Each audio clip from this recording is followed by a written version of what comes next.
ଜୟ ଜଗନ୍ନାଥ। ଦେଖନ୍ତୁ ବର୍ତ୍ତମାନ ଗୋଟେ ନୂଆ ନୋଟିଫିକେସନ୍ ଗୋଟେ ବହୁତ ବଡ଼ ନୋଟିଫିକେସନ୍ ଆସିଛି ଯୋଉଟାକି ଆମର OUET ଆପଣମାନେ ଜାଣିଥିବେ Odisha university agriculture and technology ତରଫରୁ ଆସିଛି।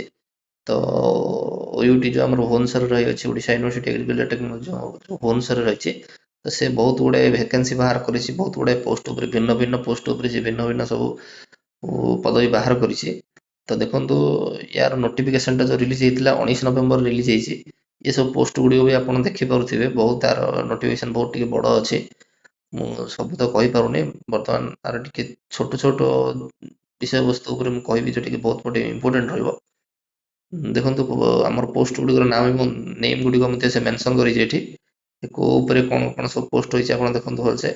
ଆଉ ଇଏ ଉପରେ ଦେଖନ୍ତୁ ସେ କହୁଛି ଯେ ଆମର ଯୋଉଟାକି 20/12/2005 ପୂର୍ବରୁ 20/5/2025 ପୂର୍ବରୁ ଆମକୁ ଭୁବନେଶ୍ୱର ଯେଉଁ OUET ଯେଉଁ ରହିଛି 751003 ଜାଗାକୁ ଆମକୁ କ'ଣ କରିବାର ଅଛି, ସ୍ପିଡ୍ ପୋଷ୍ଟ ମାଧ୍ୟମରେ ଆପଣମାନଙ୍କର ସବୁ ଡକୁମେଣ୍ଟସ୍ ଯାହା ରହିଛି ସେଗୁଡ଼ିକୁ କ'ଣ କରିବେ, ରେଜ୍ୟୁମ୍ ସହିତ ଆପଣ ଅପଲୋଡ଼ କରିକି ଆପଣ ସେଣ୍ଡ କରିବାର ଅଛି ଆମର OUET କଲେଜ ଯେଉଁ ଆମର ଏଠି ଆଡ୍ରେସ୍ ଦେଇଛି ଆମର ଏଠି।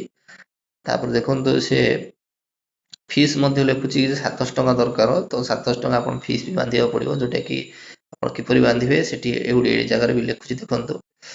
OUET state bank of India OUET campus branch, और ଏ ଜାଗାରେ ବି ନମ୍ବର ବି ଦେଇଛି, ବ୍ରାଞ୍ଚ କୋଡ୍ ବି ଦେଇଛି, ଆକାଉଣ୍ଟ ନମ୍ବର ବି ଦେଇଛି 101737111536। SBIରେ ଆପଣଙ୍କୁ ବାନ୍ଧିବାର ଅଛି, SBI ଆକାଉଣ୍ଟ ନମ୍ବର ବାନ୍ଧିବାର ଅଛି, IFSC କୋଡ୍ ବି ଦେଇଛି। ତ ଏଠି ଆପଣ କ'ଣ କରିପାରିବେ ନା 700 ରୁପିସ୍ ଆପଣ ବାନ୍ଧିବେ। ତ ଏ ଜାଗାରେ ଦେଖନ୍ତୁ ପୁଣି ଭାଇସ୍ ଚାନ୍ସେଲର ଯୋଉଟାକି ଆମର ସେଠି ରହୁଛନ୍ତି, ତ ସେମାନଙ୍କର ବି ସିଗ୍ନେଚର ପଡ଼ିଛି ଏଠି, ପୁରା ଜେନୁଇନ୍ ଅଟେ, ସମସ୍ତଙ୍କର ସିଗ୍ନେଚର ଏ ଜାଗାରେ ରହିଛି, ମେମୋ ନମ୍ବର ବି ସେ ଦେଇଛି ଏଠି। ତ ଆର ପେ ସ୍କେଲ୍ ଦେଖନ୍ତୁ 57,700 ରହିବ। ଆସିଷ୍ଟାଣ୍ଟ ଏଠି ଦେଖନ୍ତୁ selection criteria for the post of assistant professor, ଯୋଉଟାକି ଆପଣ ସେଠି ପ୍ରଫେସର ଭାବରେ ପିଲାମାନଙ୍କୁ ଗାଇଡ୍ କରିବେ। और क्वालिफिकेशन भी देखो सी लिखी आमर PG रही दरकार 55%, ଆଉ ଏଠି ଗ୍ରାଜୁଏସନ୍ ବି ରହିଥିବା ଦରକାର 55%। ନେଟ୍ ବି ସାରିଥିବାର ଅଛି ଆପଣ। ତ ଏ ଉପରେ ସବୁ ଡିଟେଲ୍ସ କ୍ୱାଲିଫିକେସନ୍ ଉପରେ ଦେଉଛି। ଦେଖନ୍ତୁ ଏ କ୍ୱାଲିଫିକେସନ୍କୁ ଯଦି ଆପଣ ଯାଇଥିବେ ତ ଏ ଜାଗାରେ ନିଶ୍ଚିତ ଭାବରେ ଆପ୍ଲାଏ କରନ୍ତୁ, ଏବଂ ଯେଉଁ ଡେଟ୍ରେ ଇଣ୍ଟରଭ୍ୟୁ ରହୁଛି ତ ସେ ଜାଗାରେ ଯାଇ ଆପଣ କନସଲ୍ଟ କରନ୍ତୁ ସେଠି।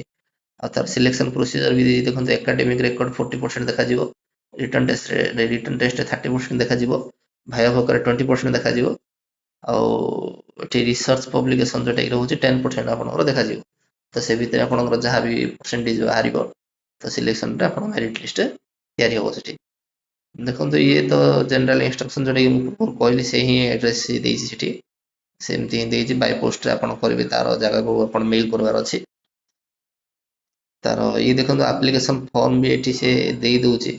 ତ ଆପ୍ଲିକେସନ୍ ଫର୍ମ ବି ଦେଖନ୍ତୁ, ସେ ଆପ୍ଲିକେସନ୍ ଫର୍ମକୁ ଆପଣ ସେ ଜାଗାକୁ ସବମିଟ୍ କରିବାର ଅଛି।